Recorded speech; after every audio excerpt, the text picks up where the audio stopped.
Buen día, bienvenidos a un nuevo episodio del podcast Nodos Sistemas Agroalimentarios de la Red Especies, organizado justamente con temas de interés común y objetivos de dicho nodo. En esta ocasión nos acompaña la doctora Michelle Lunar del Instituto Nacional de Salud Pública y la coordinadora del nodo, la doctora Betsabeth Quintanilla Vega. En esta ocasión, la doctora Unar nos hablará acerca de las guías alimentarias saludables y sostenibles para la población mexicana del 2023.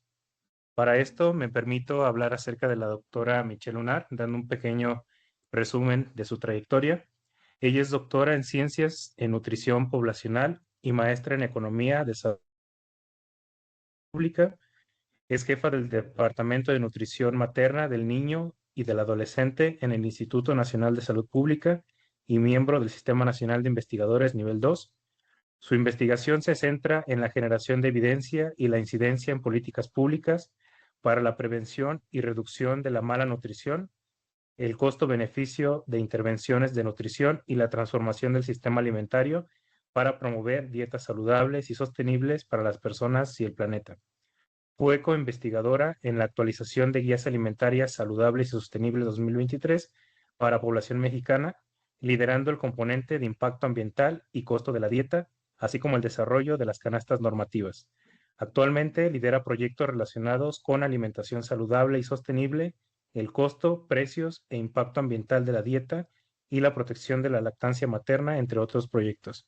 Muchas gracias por estar aquí con nosotros, doctora. Siéntase bienvenida y es todo suyo la presentación. Adelante. Muchas gracias por la invitación para presentarles este tema, el de las guías alimentarias saludables y sostenibles 2023 que se desarrollaron para la población mexicana. Y muchas gracias por la introducción. Les voy a decir brevemente, antes de pasar a la parte del análisis que hicimos de impacto ambiental y costo de las dietas que siguen las recomendaciones de las guías alimentarias, pues lo primero que me gustaría hacer es hablarles un poco de cómo surgen esta actualización de las guías alimentarias, cuál fue el procedimiento que se siguió, quiénes participaron y pues las recomendaciones de las guías. Y entonces, eh, en 2015 teníamos unas guías alimentarias, pero dada la transición nutricional que vive el país y también la preocupación por el impacto ambiental que tienen los sistemas alimentarios actuales sobre la salud y sobre el medio ambiente, pues es que surge la necesidad de actualizar las guías alimentarias. Pues en México y en el mundo, pues los sistemas alimentarios actuales, aunque alimentan a millones de personas en el mundo, han fallado en nutrir adecuadamente a muchísimas personas y están amenazando con la producción actual y futura de alimentos, ya que tienen un impacto ambiental considerable. Y tenemos pues dietas que son poco saludables y también tenemos problemas de mala nutrición en todas sus formas, sobrepeso y obesidad y las enfermedades crónicas que conlleva, cáncer también asociado a las dietas poco saludables, desnutrición infantil, anemia y deficiencia de micronutrientes. Entonces, teniendo este panorama en cuenta, pues es que surge la necesidad de actualizar las guías alimentarias para que se promuevan dietas que sean no solo saludables, sino también sostenibles con el medio ambiente. Y definimos dietas saludables y sostenibles como los patrones de alimentación o patrones dietarios que promueven todas las dimensiones de la salud y el bienestar de los individuos, pero también estos patrones de alimentación deben tener una baja presión e impacto ambiental, deben ser accesibles, asequibles económicamente, deben ser dietas seguras, pero también equitativas y culturalmente aceptables o pertinentes para la población. Entonces, estas nuevas guías alimentarias ahora se conciben como un instrumento de política pública, un instrumento que sirva para informar, guiar y alinear políticas y programas en México, ya no solo como herramienta de orientación alimentaria, sino como herramienta de política pública que tiene varios principios rectores. Entre ellos están pues el promover dietas saludables y sostenibles, pero estas guías también tienen un enfoque en sistemas alimentarios, no solo en la dieta que tiene la población, sino en las diferentes cadenas que son partes del sistema alimentario. Tienen un enfoque de género, de equidad, un enfoque de derechos y está orientada a grupos vulnerables de la población. Entonces, como ya comentaba, estas guías pues contemplan el concepto más amplio de sostenibilidad, no solo ambiental, sino también social y económico relacionado con la alimentación. Es la primera vez que las guías alimentarias incorporan la consideración de impacto ambiental en la producción de alimentos y su asequibilidad económica y parten de todo un análisis situacional de los patrones de consumo actuales en la población y considera pues las influencias socioculturales de la alimentación y que los alimentos que se promueven en las guías alimentarias sean de pertinencia cultural para las diferentes regiones en México.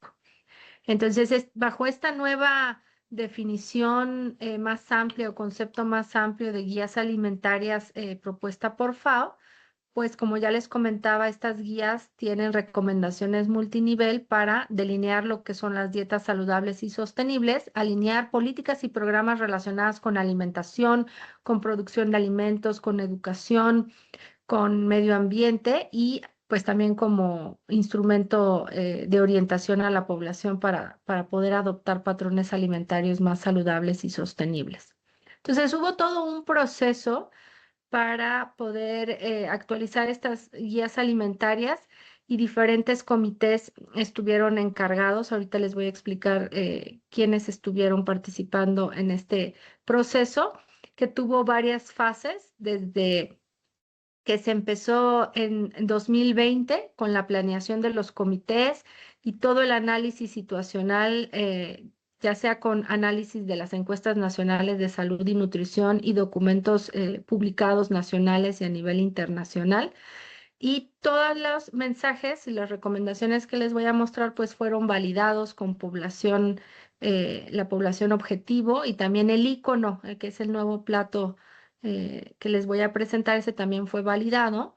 Y se hicieron también adaptaciones de las guías alimentarias para mujeres embarazadas y en periodo de lactancia y para niños y niñas menores de 2 años, que también es la primera vez que tenemos esta adaptación y ahorita estamos adaptando también las canastas normativas y regionales que están basadas en estas guías alimentarias. Entonces hubo un equipo técnico, un comité de expertos, un equipo coordinador que estuvo a cargo del Instituto Nacional de Salud Pública y un comité multisectorial que se insertaba en el grupo, el GISAMAC, que está compuesto por varios secretarías que ahorita les voy a mostrar. Entonces, el equipo coordinador, brevemente, no me voy a detener en esto, solo para mostrar el equipo coordinador y equipo técnico. Y lo importante aquí es que el comité de expertos, que está conformado por diferentes personas expertas de diferentes instituciones, eran libres de conflicto de interés.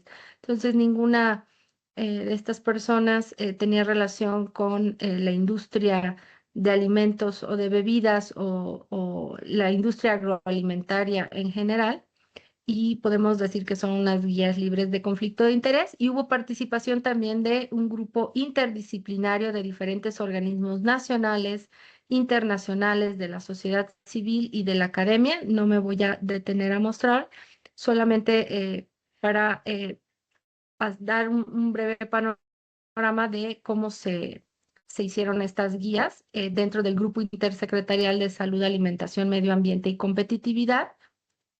Y bueno, se siguió una metodología bastante estricta para poder desarrollar las guías, todo un análisis situacional de la evidencia global, epidemiológica, nacional, el sistema alimentario en México y todas las iniciativas disponibles de modificación del sistema alimentario. Se establecieron objetivos preliminares para la dieta basada en la propuesta de dieta planetaria del Eat Lancet Commission esta dieta lo que propone es, en general, reducir el consumo de carnes rojas, evitar ultraprocesados y bebidas azucaradas, incrementar frutas y verduras y alimentos de origen vegetal, leguminosas, nueces, semillas, lo que se le conoce como oleaginosas. Entonces, esa fue la base para hacer las recomendaciones y adaptaciones para las guías alimentarias. Y luego hicimos todo un análisis de impacto ambiental de las dietas actuales en comparación con las nuevas guías alimentarias, de los costos de las guías también, y todo un análisis cualitativo también de barreras y facilitadores para poder adoptar estas nuevas dietas. Se hizo toda una preparación técnica de las guías, pruebas de factibilidad, consultas con diferentes segmentos de la población, se hizo el concepto del icono y se validó con la población, se modificaron y se refinaron las recomendaciones de acuerdo a lo que se encontró en la evaluación cualitativa y el consenso con el grupo de expertos y comité multisectorial, y al final se volvieron a validar todas las recomendaciones y el icono a través de grupos focales y la adaptación de los mensajes. Y ya por último paso fue la presentación al comité multisectorial y a otros actores clave involucrados. Entonces, estas son las 10 recomendaciones que tienen las guías alimentarias saludables y sostenibles para población mexicana. El primero es lactancia materna exclusiva los primeros 6 meses de vida y continuar amamantando a los bebés hasta los 2 años de edad o más. Entonces, es la primera vez que ya se reconoce a la lactancia materna como parte del sistema alimentario, y por eso es muy importante incorporarlo en esta primera recomendación que tiene que ver con la alimentación en los primeros años de vida. Consumir más verduras y frutas frescas en todas nuestras comidas, eligiendo principalmente las de temporada y las que son más económicas, y cuando sea posible las de producción local. Entonces, cada recomendación tiene consideraciones de nutrición, pero también la mayoría de ellas tiene consideraciones, por ejemplo, de impacto ambiental y de asequibilidad, ¿no? El de lactancia materna, pues tiene mucho menor impacto ambiental la leche materna que el consumo de fórmula infantil. En el caso de la segunda recomendación, pues hay que incluir más verduras y frutas frescas, tanto por cuestiones de nutrición como por cuestiones de medio ambiente, porque esta dieta debe tener una mayor proporción de alimentos de origen vegetal, y el consumo de verduras y frutas en México es bajo. Consumir diariamente frijoles, lentejas o habas preparadas como guisados, sopas o con verduras. Tienen proteína y fibra y son prácticas y económicas. Entonces, buscan estas guías aumentar considerablemente el consumo de leguminosas, porque ha bajado mucho el consumo de estos alimentos, de este grupo alimentario en los últimos 20 años en México. Si bien la mayoría de las personas consumen frijoles, cada vez es en una menor cantidad y no tenemos el consumo suficiente que se recomienda, ya sea por las recomendaciones nutricionales, pero también en la parte de impacto ambiental para sustituir carnes rojas y procesadas. La cuarta recomendación es elegir cereales integrales o de granos enteros como tortillas de maíz, avena, arroz, tubérculos como la papa. Aquí la idea es que sean cereales integrales y reducir o evitar lo que son cereales refinados, que es lo que ha aumentado mucho en la dieta mexicana. La quinta recomendación es comamos menos carne de res y carnes procesadas. En su lugar consumamos más frijoles, lentejas, huevo, pollo o pescado.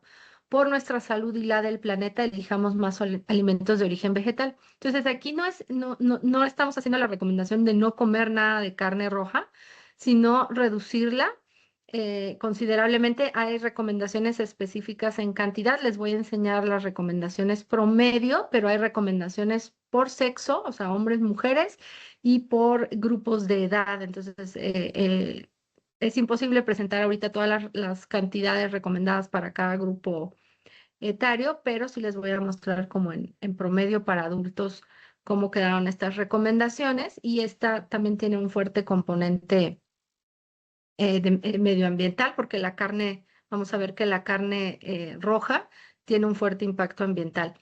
Evitar los alimentos ultraprocesados como embutidos, papitas, galletas, pan dulce y cereales de caja, ya que tienen mucha grasa, sal y o azúcar. Elijamos los alimentos sin sellos o con el menor número de sellos.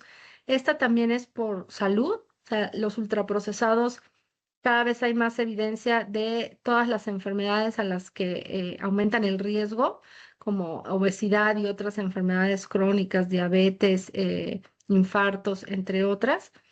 Y aquí se está añadiendo la parte de los sellos, que es la política de salud que actualmente obliga a todos los ultraprocesados a incorporar sellos de advertencia cuando tienen niveles muy altos, más de cierta cantidad de grasa, sal, azúcar o calorías. Entonces la idea es elegir alimentos con menos sellos, además de que los ultraprocesados pues también están contribuyendo al impacto ambiental a través de los envases, de los plásticos y otros envases.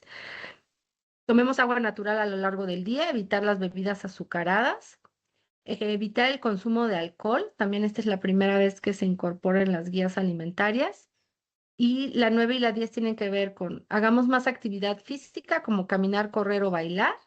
Y la 10ª es disfrutemos de nuestros alimentos en familia o con amigos cuando sea posible y participemos todos en la planeación y preparación de las comidas. Esta parte para hacer conciencia de que son todas las personas en el hogar quienes deben que participar en esta parte de preparación de alimentos y no solo las mujeres, ¿no?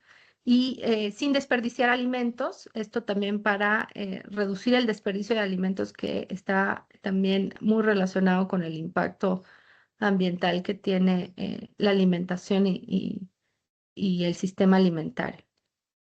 Este es el plato, el nuevo plato del bien comer saludable y sostenible.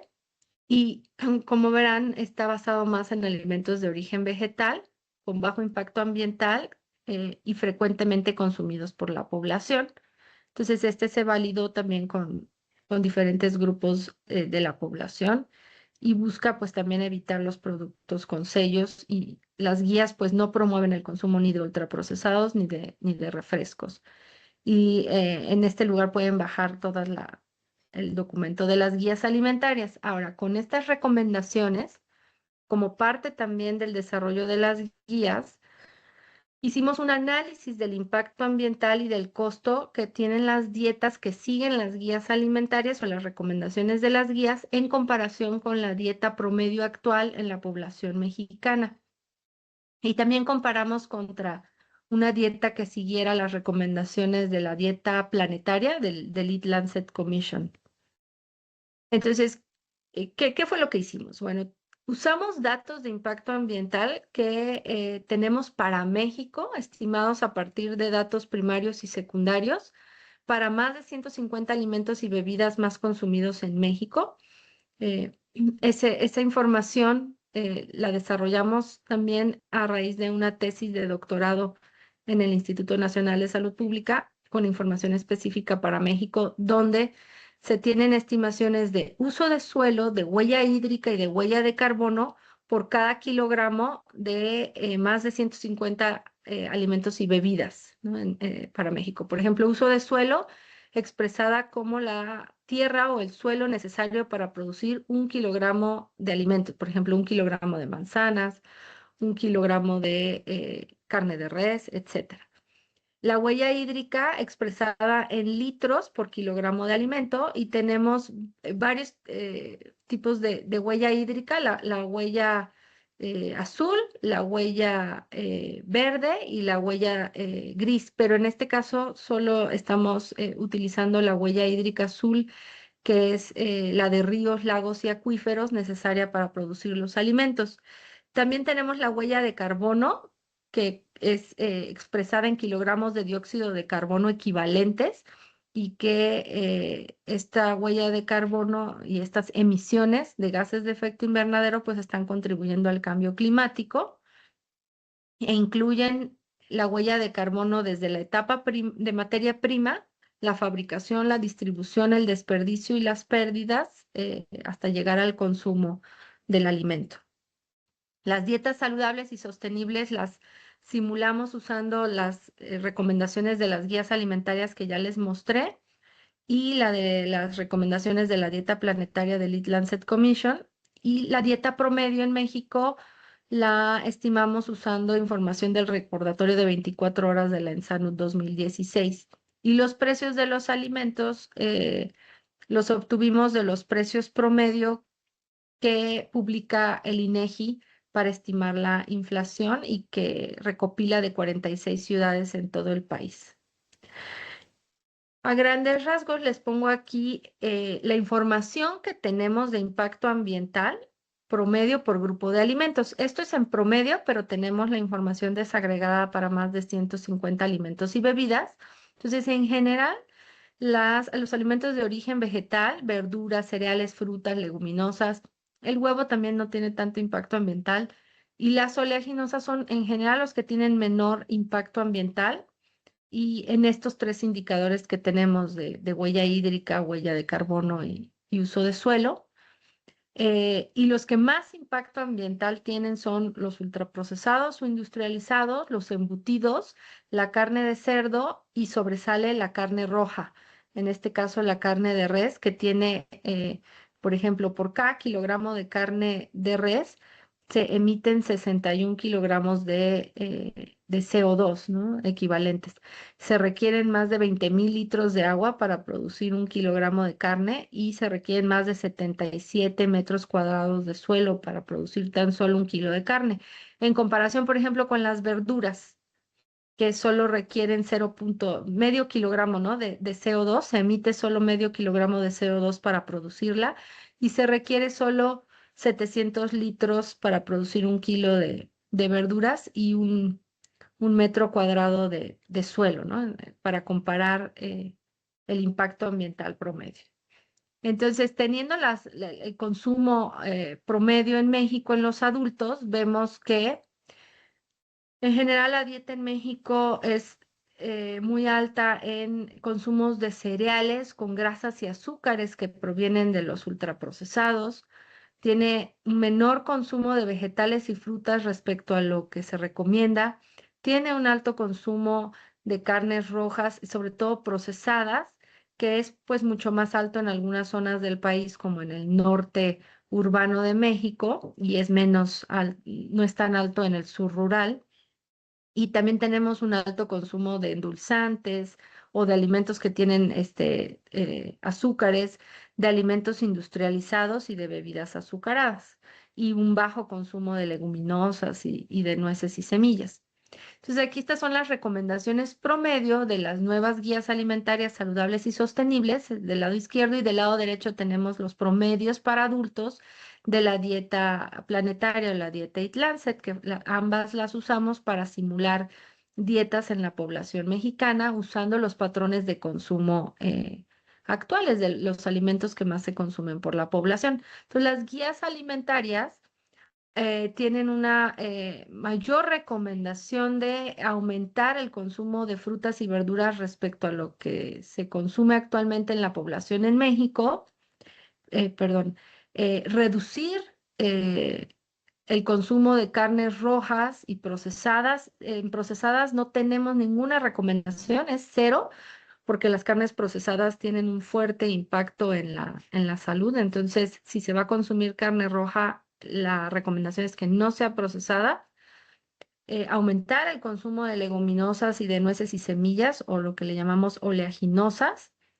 De azúcar no se debe de pasar de la recomendación de la Organización Mundial de la Salud de no más del 10% de las calorías deben provenir de azúcar. No se recomienda el consumo de ningún ultraprocesado o industrializado ni de bebidas azucaradas. Entonces aquí no tenemos recomendación porque no hay un mínimo que se deba consumir, al contrario, se deben evitar, por eso los ven en ceros. Y entonces con esta información lo vinculamos con los datos de impacto ambiental que les mostré para cada alimento y bebida y con los datos de precios de los alimentos para estimar el costo. Entonces, esto lo hicimos para la dieta actual pero también simulamos dietas que siguieran las recomendaciones de las guías y que siguieran las recomendaciones de la dieta planetaria del Eat Lancet, que es más restrictiva en la cantidad de carne roja. Digamos que las guías alimentarias están recomendando una reducción de carne roja, pero no tan restrictivo como el Eat Lancet, porque consideramos que para lograr llegar a esas recomendaciones, las guías alimentarias están como en un paso intermedio, digamos que son un poco más flexibles, pero la idea sería llegar a largo plazo a las recomendaciones de la dieta planetaria. Entonces, en verde podemos ver el impacto ambiental de diferentes dietas, en este caso la dieta actual. En azul vemos las dietas que siguen las recomendaciones de las guías alimentarias y en naranja los que siguen las recomendaciones de la dieta planetaria. Para uso de suelo, lo tenemos a nivel nacional, para la Ciudad de México y el Estado de México, para la región norte urbana y para la región sur rural del país. Entonces, en promedio, seguir las guías alimentarias puede reducir el uso de suelo que se requiere para producir alimentos en un 30% y se reduciría mucho más en áreas urbanas, más del 35%, y en áreas rurales solo 5%, porque en realidad las áreas rurales del sur del país, muchas ya están más apegadas a lo que son estas dietas saludables y sostenibles. También vemos una mayor reducción de uso de suelo en Ciudad de México y Estado de México en comparación con el sur rural del país. Y también vemos una mayor reducción en la cantidad de suelo en el norte, en la región norte urbana, en comparación con el sur rural. En términos de la huella de carbono, vemos que seguir las recomendaciones de alimentación de las guías alimentarias saludables y sostenibles, si eso llevara a la modificación en la producción de alimentos para producir solo los alimentos en las cantidades que recomiendan las guías, se podrían reducir hasta 34% las emisiones de gases de efecto invernadero, las emisiones de carbono. Y esa reducción sería mucho mayor en áreas urbanas que en rurales, y también la reducción sería mucho mayor en la Ciudad de México y el Estado de México que en el sur del país, y también sería mayor, cerca del 43%, en el norte urbano en comparación con el sur rural. Ahora, respecto a la huella de agua azul que se requiere para la producción de alimentos, fíjense que encontramos que si se siguen las recomendaciones de las guías alimentarias, tendríamos a nivel nacional casi un 4% mayor de huella hídrica. Acá lo podemos ver, esta barrita azul es un poquito mayor que el 3.4 litros que se requieren por persona al día para consumir la dieta actual en comparación con 3.6 litros que se requerirían con las guías alimentarias. Con la dieta Eat Lancet se reduciría a 3 litros por persona al día. Ahora, ¿pero qué está pasando a nivel de regiones en el país? Vemos que en la Ciudad de México tenemos que un poquito también una mayor huella hídrica, pero en el norte urbano vemos una reducción en la huella hídrica y también en la región norte del país en comparación con el sur. Sí vemos que en el sur del país se aumentaría mucho la huella hídrica de 2.4 litros a 3.6 litros, pero en el norte del país se reduciría. Y en general vemos un ligero aumento. Ahorita vamos a ver por qué podría estar sucediendo esto.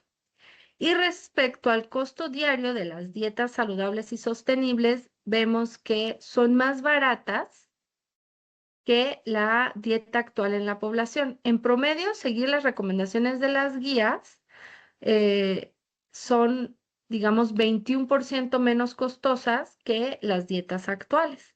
Y la mayor reducción la podemos ver en la Ciudad de México, en las dietas de la Ciudad de México y Estado de México, con una reducción de alrededor del 34% en el costo de la dieta, donde sí vemos un aumento del 11% es en el sur rural del país, donde sí se incrementaría en esa región un poco el costo de la dieta.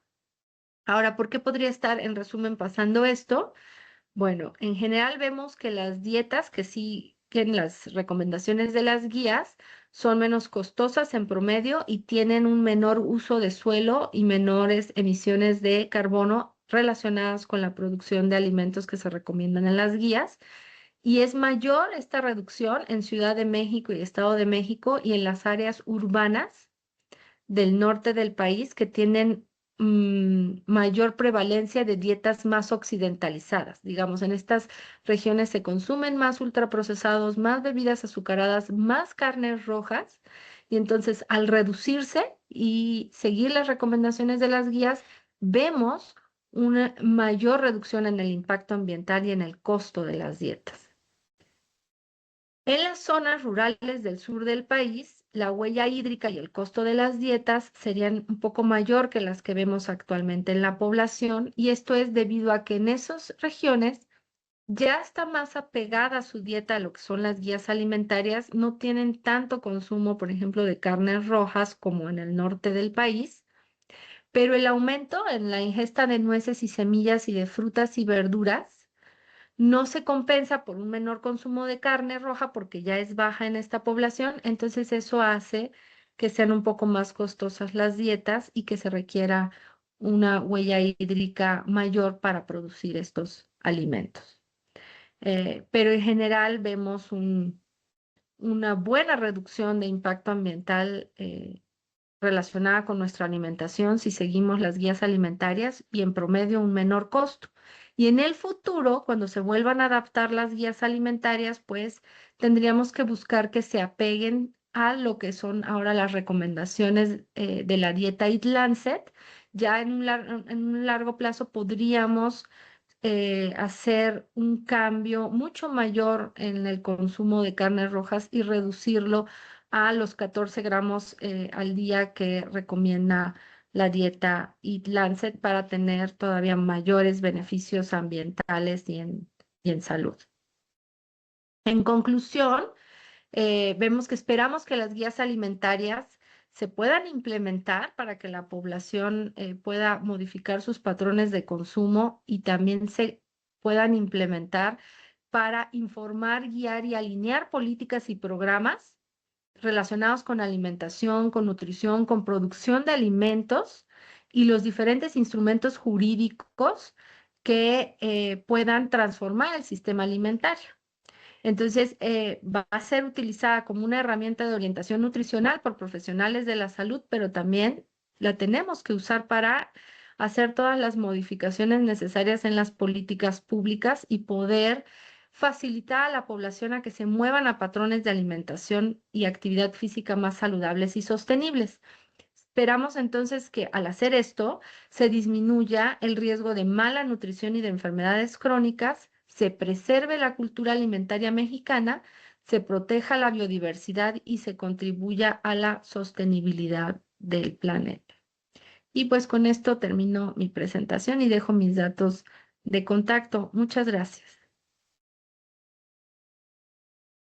Muchas gracias por su presentación, doctora Michelle. La verdad es que es muy importante que se nos actualice acerca de este tipo de temas que la verdad es que desconocemos, la mayoría de las personas, se las alimentamos casi siempre pues porque tenemos que comer y nos adaptamos a lo que nos han enseñado en casa o las posibilidades que tenemos, ¿no? Como mencionaba ahí en el sur del país es diferente que en el norte, tiene que ver mucho con la disponibilidad de recursos, con cosas económicas, disponibilidades y demás. Bueno, pasamos con la doctora Betsabé para sus preguntas. Adelante, doctora. Muchas gracias, Eduardo. Pues muchas gracias, doctora Michelle, por presentarnos estas guías de dietas saludables que están sustentadas pues en datos reales de nuestra población en México, que es tan diversa en todos los puntos cardinales, ¿no? Entonces creo que que hacer unas guías de dieta saludable, así en general, pues tiene sus dificultades y particularidades. Y aquí me gustaría hacerle la primera pregunta. Comentó que dentro de los puntos para tener estas guías o guías que sean efectivas, era que sean culturalmente aceptables. Si nos pudiera profundizar un poquito en qué significa esto y cómo se haría para, mm, no sé qué calificativo usar para homogeneizar pues la diversidad de culturas, tradiciones que tenemos en nuestro país.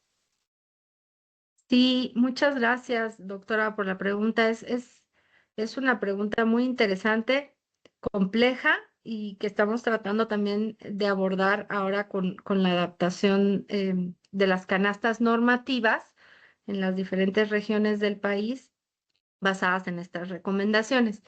Entonces, lo primero que se hace en este proceso de actualización de las guías es analizar la encuesta nacional de salud y nutrición que proporciona la información de los alimentos que más consume la población, ¿no? Porque es una encuesta representativa a nivel nacional, pero también representativa de diferentes regiones del país. Por ejemplo, la región norte, podríamos decir la región centro, Ciudad de México y Estado de México y la región sur. Entonces, se pueden o pudimos hacer análisis considerando diferencias en algunos alimentos que están presentes más en algunas regiones. Sin embargo, está bastante homogeneizada, digamos, la dieta de la población mexicana. Sí hay algunos alimentos que se consumen más en algunas regiones, pero ya no es tan distinta la dieta en las diferentes regiones del país. Entonces, con los datos de la Encuesta Nacional de Salud y Nutrición, se puede ver que varían algunas frutas y verduras entre regiones, pero, por ejemplo, el tipo de cereales que se consumen, el tipo de carnes que se consumen es bastante parecido, pero sí consideramos algunos grupos de alimentos que tienen variaciones. No sé, en el norte del país se consume un poco más cierto tipo de tortillas que en el centro o en el sur, entonces a la hora de hacer las recomendaciones de las guías alimentarias, se consideran esas diferencias en algunos alimentos que están dentro de los grupos de alimentos y a la hora también de que hacemos las simulaciones de las dietas, consideramos cuáles son los alimentos saludables que son más consumidos para cada población o para cada región. Ahora, con la adaptación que estamos haciendo para las canastas normativas, estamos tratando de incluir lo que son las canastas que desarrolló Conavio, las canastas Conavio, que ellos utilizan un enfoque un poco distinto porque no parten de encuestas nacionales, sino que hacen un análisis más antropológico de en algunas ciudades y regiones qué alimentos a lo mejor no son tan frecuentes y no aparecen en la ENSANUD, pero los siguen comiendo en algunas regiones, no sé, insectos en algunas partes, hongos, ciertas plantas, que si uno hace un análisis de dieta con recordatorio de 24 horas, no va a aparecer porque no es tan frecuente, pero que se sigue comiendo en algunos lugares del país. Entonces, lo que estamos haciendo con las canastas normativas es que si en algunas regiones tienen todavía un consumo frecuente de esos alimentos, a lo mejor ciertas quelites, ahorita me estoy pensando en quelites, que son más frecuentes como en el sur del país, o algunos tipos de maíz, o algunos hongos, o algunas verduras muy de temporada o frutas, se pueden incorporar en estas canastas normativas siempre y cuando respeten las recomendaciones generales de las guías. Entonces, ese tipo de adaptaciones es lo que estamos haciendo y que también tienen que hacer diferentes entidades federativas del país. Y qué es lo que está, por ejemplo, la Ley General de Alimentación Adecuada y Sostenible es lo que dicta, ¿no? Que las canastas normativas sean como desarrolladas por las diferentes entidades federativas, considerando este tipo de consumo local, pero siempre respetando como las recomendaciones generales de las guías alimentarias para no promover el consumo a lo mejor de endulzantes o no promover el consumo de alimentos ultraprocesados que podrían ser o son parte de la población, de la dieta de la población, pero no los estamos recomendando. Muy bien. Otra duda que me surgió, en estas guías, ¿se puede incorporar el componente de preparación de los alimentos? Porque se puede dar el caso que si comen la carne no roja, sino pollo, pescado o los vegetales, pero da la casualidad que lo preparan con manteca animal, entonces, ¿qué tanto entra la preparación del alimento en estas dietas y no solamente el alimento recién cosechado o recién obtenido? No sé si eh, transmito mi duda. Sí, sí, sí, claro que sí. Em, y creo que esto es parte también ya de la implementación de las guías y de cómo se van a bajar todas estas recomendaciones a la población. En el documento de las guías alimentarias que Secretaría de Salud publicó en su página, vienen algunas recomendaciones específicas de cómo combinar los alimentos y me parece que también se está trabajando con recetarios para hacer sustituciones. Por ejemplo, si se utilizan ciertas grasas que no son las recomendables, cambiarlas. O incluso cómo sustituir carne roja por leguminosas o por otros tipos de carnes para incluir más frijoles o habas o lentejas en alguna preparación mexicana que sea muy consumida o incorporar más frutas o más verduras en preparaciones que a lo mejor no, normalmente no se consume ese alimento en esa preparación, pero cómo adaptarlo para hacerlo más apegado a las recomendaciones de las guías. Y ahí es donde hay que trabajar mucho con profesionales de la salud, con quienes orientan, dan orientación de salud en las comunidades para hacer estos como recetarios apegados a las guías alimentarias, para hacer estas recomendaciones ya mucho más como específicas del día a día de cómo adaptar estas recomendaciones en la alimentación.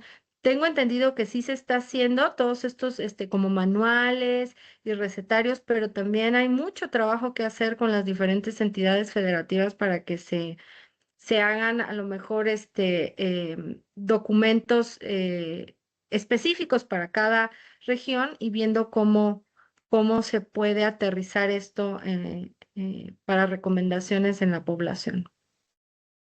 Ya la última, eh, se recomienda, por ejemplo, la disminución de carnes rojas y que se consuma más pollo o más pescado. Pero luego viene pues otro riesgo, ¿no? El pollo, desgraciadamente en nuestro país, está contaminado con hormonas y esto es, pues, no sé qué tan documentado con evidencias científicas, pero pues se han dado casos, ¿no? De esta contaminación por hormonas en el pollo o la contaminación de ciertos productos del mar contaminados importantemente con metales pesados. Entonces se queda la población o al menos las personas que quieren hacer este cambio de dieta, ¿qué hago? Sin contar con que los vegetales y todos los productos que vienen del campo pues tienen esta contaminación por plaguicidas, por agroquímicos, y pues aquí entra la segunda parte de la buena dieta, ¿no? Sí, hay que sugerir buenos alimentos en cuanto al tipo de alimentos, pero también hay que trabajar en que esos distintos tipos de alimentos pues en realidad sean seguros, libres de contaminantes. Entonces, creo que sí es difícil dar estas sugerencias a la población cuando realmente las alternativas también tienen un cierto riesgo. No sé qué me puede decir al respecto. Sí, por ejemplo, la parte de alimentos del mar, ¿no? De pescado. Fue todo un reto la incorporación de las recomendaciones en las guías porque precisamente varios expertos mostraron información de contaminación con mercurio, ¿no? Y el pescado más consumido en la población mexicana es es un tiburón, se me fue ahorita el nombre, em, Me- no lo recuerdo, es un tipo de tiburón, se me fue ahorita el nombre, pero ese es el más consumido y tiene mucho mercurio, ¿no? Por otro lado, no podíamos recomendar, a pesar de que el consumo de alimentos de origen marino y pescado en especial, que tienen un buen balance de ácidos grasos y que contribuyen con la salud humana, no podíamos recomendar un mayor consumo que el que actualmente se da en el promedio de la población, porque otros expertos en la parte ambiental nos mencionaban que ya no se puede extraer sosteniblemente más pescado y productos del mar de lo que ya se extrae. Entonces, al final, aunque se recomienda que se incorpore con más frecuencia el pescado en la dieta, no se hace un énfasis en que se consuma mucho más de lo que actualmente se consume y específicamente en las recomendaciones para la población se menciona que se elijan pescados pequeños como sardinas que tienen menos mercurio, está documentado que tienen menos mercurio y no son tan costosos como podría ser a lo mejor el salmón, que aunque también tiene contaminación por mercurio, el consumo es Menos. recomendado en ciertas poblaciones porque por los ácidos grasos que tiene, pero no podíamos incorporar por el costo y porque no es pertinente culturalmente, no podíamos recomendar el salmón. Entonces se hace la recomendación de que se elijan pescados pequeños como podría ser la sardina y que me parece que la recomendación es de 2 veces a la semana, no recuerdo bien, para no exceder en las cantidades de ingesta de metales pesados, ¿no? Entonces, ese tipo de recomendación fue un reto, que también lo es para las guías alimentarias en otros países como Noruega. Tuvieron el mismo reto para poder hacer sus recomendaciones de dietas saludables y sostenibles. Entonces, hay que trabajar mucho ahora que se tienen las guías en la parte del sistema alimentario, precisamente para lograr, como bien dice usted, alimentos que sean inocuos y sanos, reducir el uso de plaguicidas tóxicos, ya que estamos recomendando que la dieta esté más basada en plantas. Entonces, ahora hay que asegurar a la población que esos alimentos no tienen residuos tóxicos. ¿De qué tipo de maíz, por ejemplo, provienen? De si se va a consumir pollo y huevo, hay que monitorear entonces el uso de hormonas que también está presente en la carne roja pero por balance, costo-beneficio, digamos, lo que está contribuyendo a riesgos en la salud respecto a la carne roja, por lo menos ahorita en el mediano plazo se ve que podemos ganar mucho en salud al reducir el consumo de carnes rojas y en especial de procesadas, ¿no? Que también hay mucha evidencia de que contribuyen con cáncer, pero sí tenemos que trabajar mucho en el sistema alimentario para poder garantizar que los alimentos que sí tienen que ser parte de la dieta, pues sean sanos. Entonces yo creo que aquí es donde hay mucha investigación e implementación de políticas y de acciones que tenemos que hacer. Y ya para terminar, así como hay una presión y que vamos para ese camino de tener agroecología o agricultura sostenible, pues también hay un gran interés y se está aplicando a tener ganadería sustentable.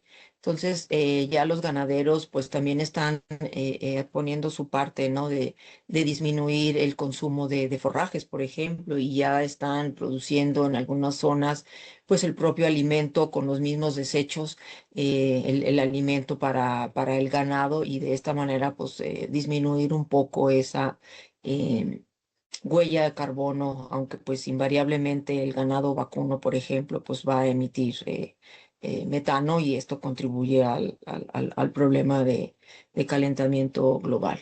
Y bueno, pues con esto termino mis preguntas. Eduardo, no sé si usted tenga algunas, seguramente que sí. Sí, ya algunas me quedaron como resueltas.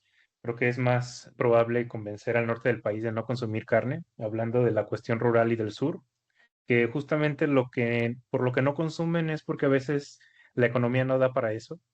Que utilizan más frutas, verduras, cereales para hacer rendir la comida, pues ya muchas veces en familia muy numerosa. Y yo conozco muchísimas recetas en donde la mayoría es vegetales y dos, tres pedacitos de carne, ¿no? O algo por el estilo. Pero pensando en eso, hay localidades donde, por ejemplo, el acceso al agua potable, el acceso a algunos productos es difícil. O sea, sí hay tienditas que les venden embutidos, refrescos, jugos que son baratos, 2, 3 pesos, 10 pesos, y el agua a veces es o muy cara o poco accesible. Los embutidos, por ejemplo, llegan casi a todos lados y no a algunas fuentes de proteína. Entonces, ¿cómo lograríamos convencer a esa población que aminora costos o que piensan que minoran costos siguiendo estas guías? O sea, ¿cómo las convencemos de cambiar? O sea, de decir, ¿sabes qué? Pues los embutidos, cosas azucaradas y demás, pues creo que no me están haciendo bien, ¿no? Necesito cambiar. ¿Cómo los convencemos? Si seguramente se les hace más económico o más viable o más cercano, no sé, adquirir estos alimentos. Tienes razón, Eduardo. Eh, quiero dar una respuesta eh, específica para dos puntos que tocaste. Uno es que en las zonas sures rurales de México de por sí ya se consume poca carne, muchas veces es por el acceso y la asequibilidad. Y también decir que aunque las guías alimentarias en general están recomendando la reducción en el consumo de carne roja, no es para todos los grupos poblacionales. Hay grupos poblacionales que tienen que consumir ciertas cantidades y no reducirlas. Por ejemplo, mujeres embarazadas, niños menores de 5 años. En esos grupos poblacionales incluso pues hay que ver que sí tengan la cantidad mínima de carnes rojas, de consumo de carnes rojas para evitar deficiencias de micronutrientes como de hierro, para evitar anemia y otros problemas, ¿no? En- y en el sur rural del país habrá algunas poblaciones que incluso tengan un consumo mucho menor del recomendado y hay que ver que sí puedan adquirir la cantidad mínima necesaria para tener una alimentación saludable y sostenible, como podrían ser algunos grupos indígenas. Ahora, la segunda parte que hablas del acceso y la asequibilidad, tienes toda la razón. ¿Cómo llegamos con las guías alimentarias a convencerlos si no lo pueden adquirir o no existen esos alimentos en esa población? Y ahí es donde entra esta como nuevo paradigma de las guías alimentarias, que es no solo es un instrumento de orientación alimentaria. Esto tiene a fuerza que ir acompañado de las políticas para que se logre el gobierno y con diferentes políticas y programas que se tienen que implementar modificar el entorno alimentario en esas comunidades, para que no sea lo más fácil de conseguir el embutido, sino que haya otras opciones que son parte de las dietas saludables y sostenibles para que se les dé prioridad a lo mejor a lo que ellos antes en esas comunidades producían, a la producción local de alimentos, a evitar estos alimentos empaquetados que desafortunadamente llegan a todos los rincones de la población y del país. Entonces se tienen que cambiar los sistemas de cadenas alimentarias, los incentivos de producción de alimentos, los programas agrícolas y no solo como la orientación alimentaria. O sea, sí tiene que estar la orientación alimentaria ahí, pero si no va acompañado de todos los otros programas que tienen que estar insertos en las diferentes partes de la cadena del sistema alimentario, es muy difícil lograr los cambios. Entonces, por eso es que creo que es importante la difusión de estas guías alimentarias para hacer las modificaciones en los diferentes, digamos, cadenas del sistema alimentario o etapas del sistema alimentario. Sí, un tema muy importante que a mí pues me ha movido mucho es acerca de, no sé si llamarle cultura de la alimentación actual. Esto pensando en los niños, que seguramente es donde se tendría más impacto si los enseñamos desde ahora, pero he visto que en las escuelas, no sé, los lonches o los desayunos de los niños, es más sencillo ponerle, no sé, un refresco, un juguito, un par de embutidos, algunos productos así, y ya ves como lo ven como algo normal. O sea, no sé si, bueno, cuando yo estaba un poco pues, más pequeño en la escuela, recuerdo que me ponían una manzana, no sé, alguna verdura cocida o algo que estuviera más al alcance, no siempre había como carne y este tipo de cosas, pero era algo como más saludable. Entonces, no sé qué opinión tenga usted respecto a esta cultura actual de la alimentación en los niños. En los adultos es complicado porque pues uno al final de cuentas sabe que está mal, la mayoría ya sabemos, la información está ahí y nos bombardean con esta información y lo seguimos haciendo. Pero los niños dependen de nosotros, o sea, nosotros somos el ejemplo más directo y quienes le podemos pues dar una calidad de vida mejor a ese niño, ¿no? Porque ahorita cuánta obesidad y cuántos otros problemas de salud en niños menores de 10 años estamos teniendo. Entonces, no sé qué opinión tenga respecto a esto. Pues tocaste un punto así crucial, crucial, Eduardo, y tienes toda la razón. Em, Tenemos como sociedad que proteger a los niños y a las niñas porque son la población vulnerable, ¿no? Y precisamente por lo que estamos observando de incrementos en diferentes problemas de mala nutrición, ya no solo la desnutrición infantil, que continúa en muchas regiones del país y en grupos poblacionales desfavorecidos, por ejemplo, grupos indígenas, es muy alta todavía la desnutrición infantil, el retraso en el crecimiento lineal, pero el problema de sobrepeso y obesidad está incrementando en este grupo poblacional de escolares y precisamente los hábitos que adquieren de alimentación cuando son niños, pues son los hábitos que van a tener en la edad adulta. Y aquí sí creo que hay buenas noticias porque se acaba de aprobar la Ley General de Educación donde se va a hacer obligatorio en las escuelas que se modifique el entorno alimentario. Lo que se puede ofrecer y vender en las diferentes cooperativas escolares ahora ya está alineado a estas guías alimentarias. Ya no se van a poder vender refrescos, jugos, bebidas azucaradas en las escuelas, ni tampoco embutidos ni alimentos ultraprocesados dentro de las escuelas, pero también hay toda una parte que se tiene que hacer de orientación alimentaria, ahora sí, en las casas, en las familias, para poder modificar lo que les mandan en el lunch, ¿no? Porque eso no se puede obligar a las familias a enviarles ciertos alimentos, ahí sí se les puede orientar, pero sí se puede y sí se está haciendo, por lo menos ahora va a empezar ya la implementación formal de regular lo que se vende dentro de las escuelas, que eso es un paso importantísimo, ¿no?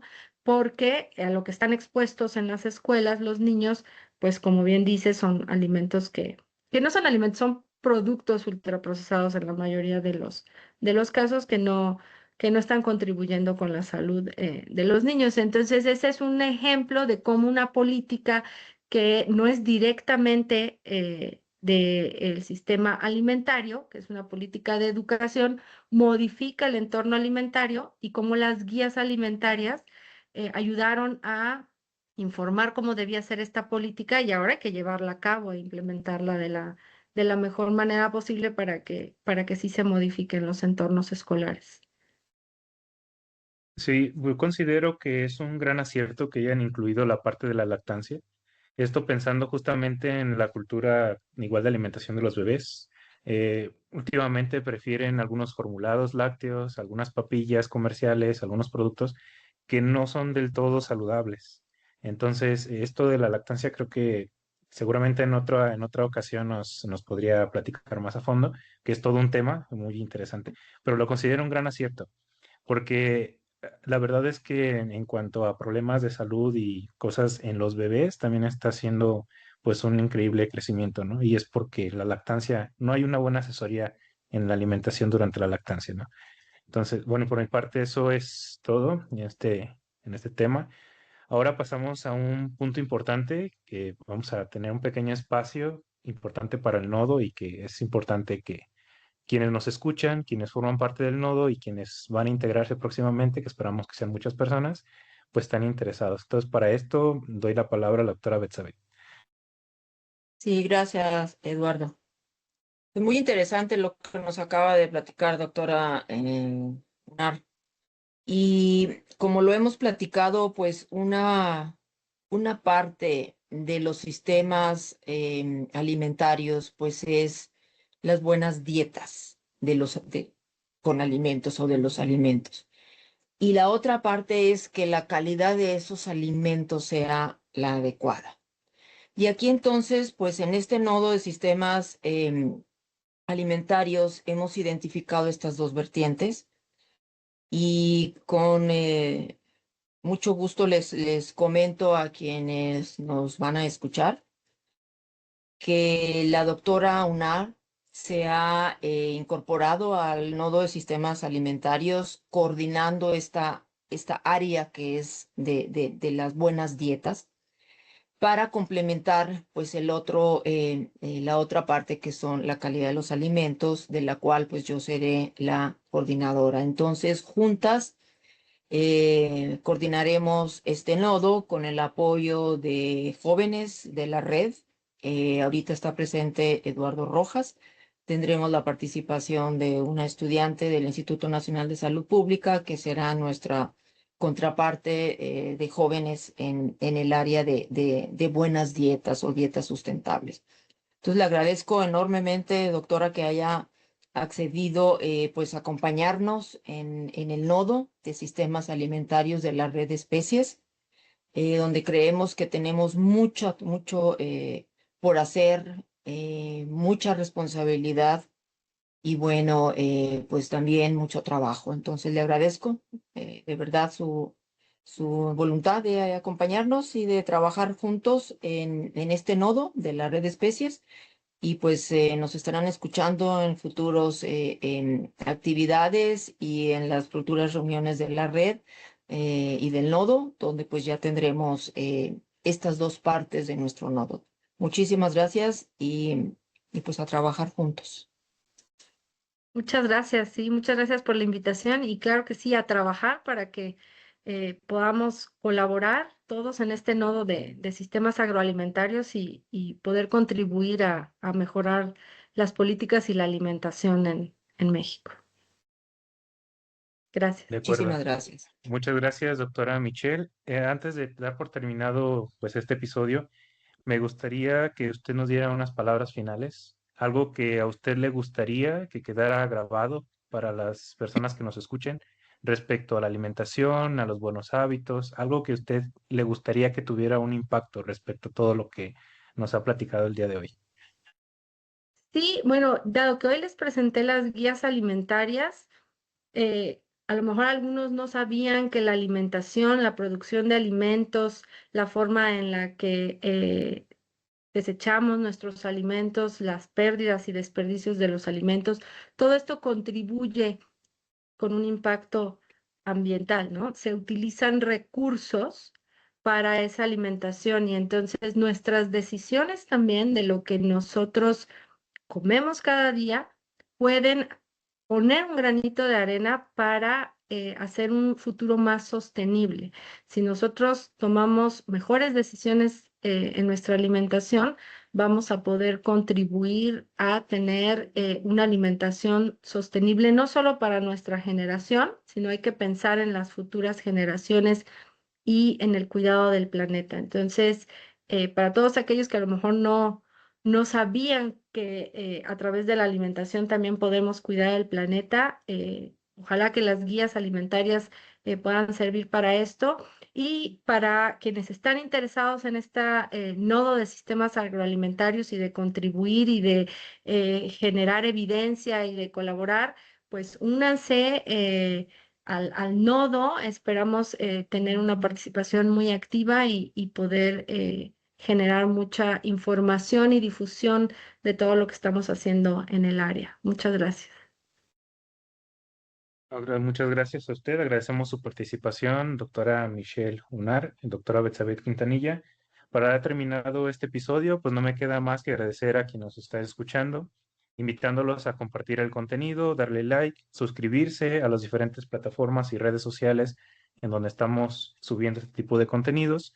Redes sociales como Facebook, Instagram, TikTok y X, donde constantemente estamos compartiendo información relevante, no solo al nodo sistemas agroalimentarios, sino de los diferentes nodos de la red de especies, la cual pues está teniendo grandes avances que nos gustaría que ustedes conocieran y apoyaran para que esta propuesta llegue a más personas.